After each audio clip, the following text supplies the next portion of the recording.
FTX, had to give up like 40,000 square feet of office space. Now that's a different example, but they were in the Bahamas though, no? That's where they were based, but they had offices around the country. I think LA. Really? Yes, or San Fran, Chicago, DC, Miami. So they had to give it all up right away through the bankruptcy. Well, they basically just said, we don't need it anymore. And that's where I kind of said, like, oh, you think? scroll down right below. Can you this. just get out of those deals, though? No. I was going to say. Hell no. And that's why I said the tenant reps already collected their commission are like, because the deal didn't, like, you collect up front for a deal that's supposed to last 10 years, and all of a sudden they default. Well, you already got your commission. Suddenly they're gone. Yeah. FTX wrote in a request that the firm determined that they no longer had a need for the leases. No shit. No shit, you don't need the leases anymore. Going forward, as these premises are no longer being utilized by the debtors.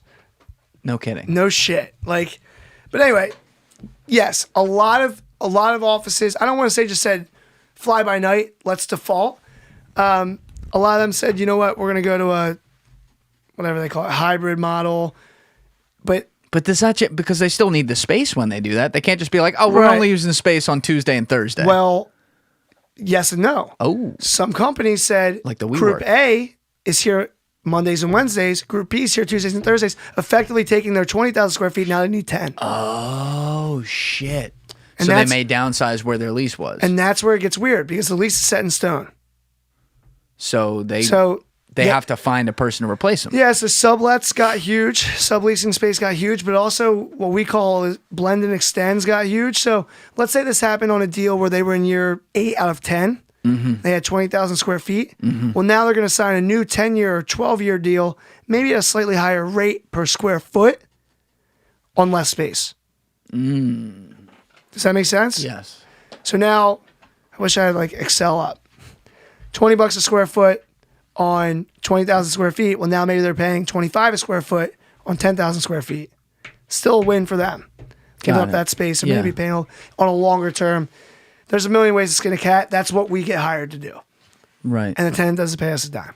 So you see, because I remember at the beginning, it was a crisis with it. Crazy. Because not only were there no buyers, but you were worried about people getting out of their leases, and then like everything. You have inventory, and these buildings, like when they're not filled, this affects, it's common math. It affects everything downstream. So then do the owners of the building go out of business and go into bankruptcy? And then what happens to the building when that happens? And who possesses it? And then how do you refill it?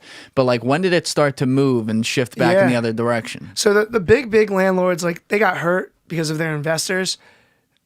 What do you mean by that? Like, their investors are like, well, what the hell are we investing in? There's no one in the office spaces, right? So like, yeah, like sure. The big ones got hurt, but the ones that really got smoked are your smaller landlords and owners. And it all comes down to you got to budget for vacancy always when you're looking through an investment and you're underwriting an investment. But if you don't budget that really conservatively and something like this happens, you have no reserves and you're fucked. Yeah. You're fucked.